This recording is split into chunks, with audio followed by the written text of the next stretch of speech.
Yeah, so hitting the ground with our feet running, people, look. So the new alternator, as you can see down in there, extremely awkward to get in there. I've had to take off this pulley here, and you actually have to go underneath the car, don't you? Oh my goodness, what a job. So yeah, the Renault's been off the road for a few days waiting for a new alternator, and the new one just arrived because they originally sent up the small one. And what we're going to have to do, David's helping out, is we're going to get the alternator back into position there and put all these pulleys back on and the belts and stuff like that, put all these hoses back on, and hopefully they have sent the correct alternator this time and this car will start. That would be awesome because we are without car at the moment. So it's in, and look how tight it is in there. It is so tight, and getting these belts back on will be a bit of fun, I think, as well. Might have to ask my buddy to come back because only he could seem to figure out the configuration of it. But if we can get these bolts in just now, that'll be great.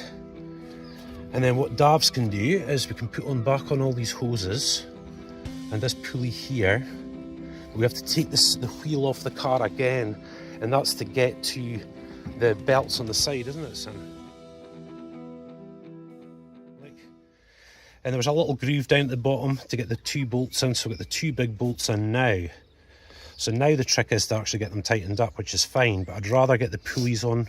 Well, no, I can't put the pulleys on yet until that's tight. So that's why that pulley's off, so I can get access down to those bolts. Here he goes, guys. So I'm just covering David, and you just go opposites with wheel nuts. Hiya! Opposites with wheel nuts. We're just going to try and get this bolt from the bottom instead, hopefully, and that'll really help us. Good boy, that's it. Yeah, Davs is just popping the top pulley on now, and Davs is now experiencing the pain of working on a Renault engine, as it were. Very good engine though, guys, I'll tell you. Very good indeed. Yeah, just not easy to work on. Yeah, so just remembering now, David's this top pulley needs to go on with a spanner, and I forgot about that. We've now got the 8mm spanner on it. It's not easy, is it? Now, I could not work out, you see the pulley configuration, and I've tried to keep it all one way, but it's not been very good. So I might have to ask him to come back and put on this pulley. I don't know, I'll have a go at it myself. Right, so now an admission of, not failure, part failure. I just can't see him, look at that. Just trying to do this job, is how this all loops together. I can't see it properly. And of course, with my brain, I can't quite see it. So I might ask my boy, Martin, to come back around and just pop that on for me. We can have everything else done and ready. Oh, yes, I ripped my hand. Look. But what can you do? What can you do? Look at that. And that's just my hand down the side, just trying to get bolts and nuts in. Goodness me. Now, what we also have is parts coming in now, look. So this is a ball joint that needs changed for the MOT, but that's absolutely fine. And we should have the wheel bearing in as well. So young Davs knows a lot of these things already, don't you, son? But it's just, you know, even I've got to get my head back into the mechanics of things. But to save the pennies, as it were, we are doing our own MOT preparation, aren't we? Yeah. It's just, it is what it is. And look at him. You young spike. What out, son? Looks like he's wanting out. I'm just wondering if he's needing fed, actually, son. Yeah, when was the last time we fed him? I know. You can hear Bailey barking. I think he's needing his food. I might have to get his worms. Dav's just put on the live, guys, look, which is just there. And that connects back to the battery. Right, so young Dav's is on battery now, guys. Just nipped up, not like rock tight. There he goes. Not too tight, just nip it up, that's it. Right, so this hose here, son, there should be, I'll let you do it. There's a big hole right there, look. Big hole right there, and that's where that tube needs to go onto. Can you see it? Ah, you have to use a bit of muscle. That's it. Down it goes. Young Dav's getting the 8 instead, you know, just for this Jubilee clip. And what we'll use is the little knuckle so that we can, you'll just see it in just a second. Appears to be a 7. Got it. Just nip it tight, nothing major. That's it. So a job well done for Davs, people. So the hose is back on there, the battery's all connected back up again. the live going to the alternators on again. But yeah guys, I mean, a lot of things with cars are fairly straightforward. I mean, this is just your engine, and generally I wouldn't get too involved in the internals of it. But the stuff you kind of tend to have to deal more with is electrics. Obviously with a lot older cars, you're changing alternators and starter motors down there as well. So guys, so again, the engine, gearbox, you know when I'm changing gear? Gearbox is planted on the side. If it's a V8, V8s tend to be that way, with the gearbox at the back. But with this car, it's here. And a lot of the principles with engines just remain the same. So for example, if we do start here, that's power steering pump. Then you've got your alternator. There's the water pump as well, and an oil pump. And they all run off of this, you see. So the alternator just keeps your battery charged all the time, which is absolutely great. But obviously, guys, some of the bigger things is coolant. Look, and that one's quite low. And the coolant goes around the engine, inside jackets, to keep it, it's not to keep it cool, it's to keep it at a proper temperature. So the air goes through the front, son, and hits the radiator where all the water is, like that, and cools it down. And then the water circulated around the engine to keep it nice and cool. It also needs oil, which is down in a sump. You remember the sump we did? Yes. And down in the sump, that oil's got to be circulated throughout the engine as well, again at certain temperatures. And of course on this car you'll find power steering, just the normal stuff these days, power steering, all those bits and pieces, air conditioning, but most stuff you can do yourself. But the best thing I could advise anyone to do, son, anyone, when something goes wrong in the car, go to the 40p or 40 cent issue, which might just be a fuse. 40 pence, instead of changing out one of these, which is £170. But it tends to be just fuses and relays and little things like that. So Davs is wanting to go Formula 1, guys. Look, still going to have to get under there, but we'll take it back off again. But Davs wants to go for putting it on. Axle stand down in here. Generally, don't put your legs or your feet or anything under the car anyway. You know what I mean? But Davs is going to jump this up to sit it on. There we go. He's going Formula 1, people. Yeah, so once you've got one on, the rest should be okay. And you tend to put it back on opposites. Oh yeah, Formula 1. 1. 2. 3. 4. 5. That's it. So always double check. That's that terminal's back on. It's now linked to the alternator, which is great, eh, sonny boy? Alternator's in and seated. All the pipes are back on. That top pulley's back on. And what I always do as well, son, is check we haven't left any tools in the area. Look. Now, normally guys use rubber gloves these days, don't they, son? But that was just a wee job. That was just a little job. Food! Yeah. Food, David's favourite pastime. Well, no, that's not true. Airsoft is his favourite pastime, along with wild camping. Hey, my boy, what we're having then? Oh, bacon and... Scrambled eggs and bacon. Scrambled eggs and bacon, no problem. So here me and David are up. See Herbie, eh, boyo? It is very hot, but of course still got to wear the leathers and whatnot, eh? But we're okay. Yeah, he's over there. Still hasn't seen us yet. Usually hears the bike now. He's getting used to the noise of the bike. But hopefully, as you can see, look, we need to do some grass cutting, don't we, son, as well? And so that's him, just a wee brush. Hey, Herbie boy, just a wee brush. I wonder how many litres he drinks at a time. Like, I wonder if it's like a 2-litre bottle of soda, you know? Probably. When you think about it, look at the size of them. Now, hopefully that's the other side of the field now growing for us. We've had a good bit of rain, we're getting a lot of sun. So we're wanting that side to grow. And what we'll do is, when it does, is we can switch Herbie from this side to that side and let this side grow again. Hey, boy. And one of David's hidey holes, that is campy number 3, son. Yeah. That is Fort Scott's, people. And he built that last summer, I think, wasn't it? I think so. Yeah. Now hopefully you'll see it broken limb just around a bit there, look. So that has come down, that's recent as well. Oh, go for it, son, sorry. That's good though. A compost heap over there though. No, I'd just leave it there, son. Be okay. Yeah, Herbie won't admit it, eh, Herbie boy? You following us around, aren't you, darling? Yeah. He's looking good. He's not got a lot of muscle mass just now. Have you, Derlin? Looking just a bit skinnier, Derlin. That's okay. Alternator connecting up to the battery. Yeah, watch. Alternator, and the bike is in here. It's called a starter.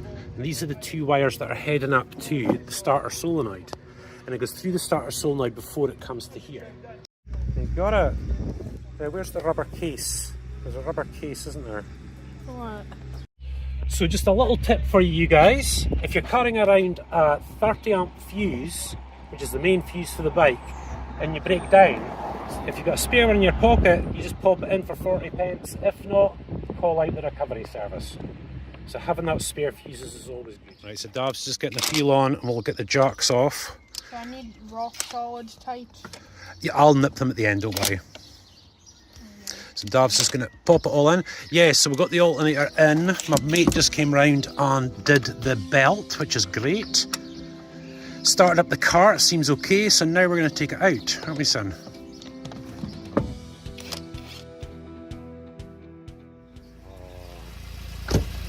Had to get some footage of this, guys, look. So there's 1, 2, 3 are down, look. Well, the window just smashed in the car, you guys. Shattered when I was trying to get out. It just absolutely shattered. And it spooked the horses And as it well. spooked the horses as well. My goodness me, people, what is going on with us just now? I don't normally see these guys. Hello, darling. Hello. Yeah. They've had a day of the shave as well, look. You got a wee shave when it's hot, darling. Is that good, Ems? Yeah. That big girl. Here he comes again, look, here he goes. Yeah, I've got the car in the field just to get this ball joint done. We'll see him, look, here he comes. Oh, yeah, big boy. What's it, 19 mil, isn't it? Yep. Yeah. Young Davs is going to do his thing now. We're going to change the ball joint on the car. Now, but double check my list, it's definitely the offside front. Offside rear. Offside front, offside rear. It's offside rear, not the wheel bearing. So guys, just quick, as we put on these, we actually torqued these on. Oh, you might need to extend the bar. Yeah, you just extend the bar, give it that leverage.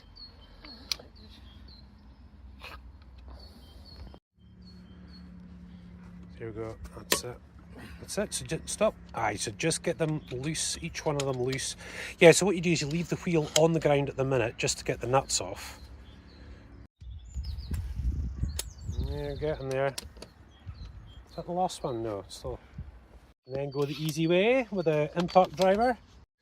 There we go. So see when you're jacking up a car, guys, you've got to jack it up on a strong point. If you just do it underneath, like on the floor, all the jack's going to do is go through the floor. So most cars will have this on their sill, a very solid bit, as you'll see right there. And that's where we're going to jack it up at. Here we go.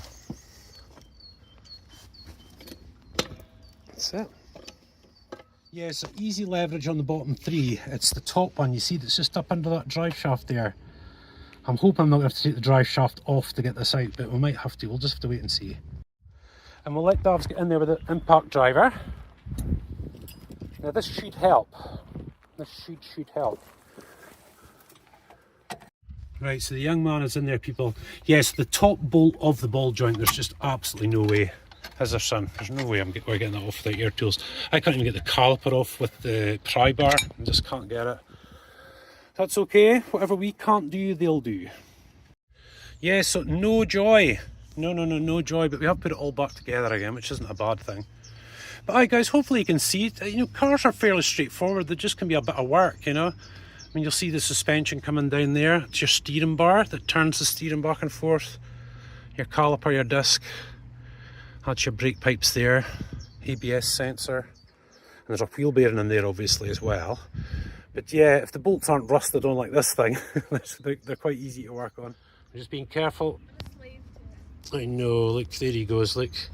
You come and spend some time with us, aren't you, boy? Yeah. Yeah, so beat us, guys.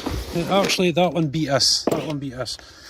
But as you can see by our spanner over there, look, there's no way we're getting that off. No way.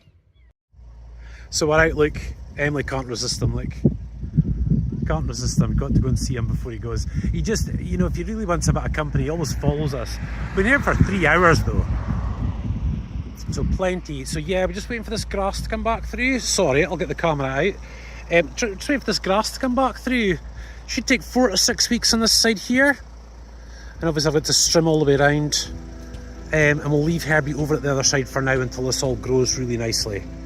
And then we'll get him over this side and let that side grow again. Now we're still waiting for some power for the generator up at the field, so I've had to take the car actually back here to the house. And what I'm going to try and do is cut the ball joint off with the grinder instead and just replace it with a new one because it is not moving. Right guys, just taking it easy today, but that's a lot easier to come off afterwards, you know, once you've actually done it once. It's all come apart in like 20 minutes, half an hour, it's absolutely fine. That drive shaft I think I never put in quite right and a bit of grease has escaped, so I'll just get it in straight again. That should be absolutely fine, but it's cutting this bolt off. Now let me just get you underneath here so I can see it. You see the top part of that? You'll see it just there. Now that is not coming off. You would have seen the other parts of the video. I mean, we basically bent a spanner trying to get that off. So I'm just going to get the grinder up into there. We're just going to grind through the bolt, the nut on the stem of the bolt, and that will then drop out. And of course now we'll have a new bit going on here, and it'll be fine. Yeah, so look, I just had to cut it off. Sorry I couldn't film that bit, but it's a bit awkward. But yeah, just could not get it. Look how thick that is. And that's hardened steel. But that nut just would not come off. Absolutely impossible. Yeah, so look, all that hassle just for this piece here, look. That's all. Just that hassle. But just put this one on now and that'll be that. And we need to give this a proper power wash in here, just make it look nice. Yeah, so hopefully you'll see now, guys, like I've just flattened off that, you know, where we were cutting. Just to flatten off a bit, just to get this back up and inside properly. Fuck, that actually looks like it needs a little bit more of a clean, doesn't it? That base. But anyway, and that comes up, and of course that'll come onto the wishbone there. That's it. But see in here, see if you power wash all this stuff out, you know, and even just clean up your brake pipes a bit and things like that. It's all really, really good, you know, just make sure all this is in place. So when the MOT inspector comes, you know, it's nice and clean, it's oil free, hopefully. But, you know, it just really helps things along. 2-man job, the boys on it, people, look. So we're just jacking this up and then we'll push the wishbone down the way, don't we? See if it lines up. Here we go. Another problem as we wait, eh, Sonny boy? Dishwasher and the washing machine, for some inexplicable reason, aren't working. And I think the cable might be severed somewhere, so we better go and check it, eh? Yes, we did this kitchen way back, like COVID time or something, wasn't it? The project. It's been really, really good, but this is a new one. We'll just find out where the break is. Yeah, I just want to be really discreet, guys, you know, just in case. But yeah, it's like a fire engine, ambulances, police cars. It's quite a... There we go, got a second appliance coming in now, haven't we, son? Yeah, just have to watch. It looks to be okay. I think everybody seems to be okay. The lady from that car over there, she's in the back of the ambulance now. And there's an Audi TT, I think it is, sitting there, but everybody seems to be okay. No, that appliance is heading back. Look, it's going way back. No, we're looking okay. It doesn't seem like they're running about big style or anything like that. It's not something hugely serious, but oh yeah, the side of that, the Peugeot's ripped right down the side. Wow. Yeah, I just want to stay back, guys, just to give them their privacy. But yeah, the lady looks like she's out of the Audi TT and she's standing fine. And I think it was an older lady just went into the ambulance and they all seem to be okay. She kind of walked to the ambulance, so I think we're okay. That's good, that's really good news. Superb.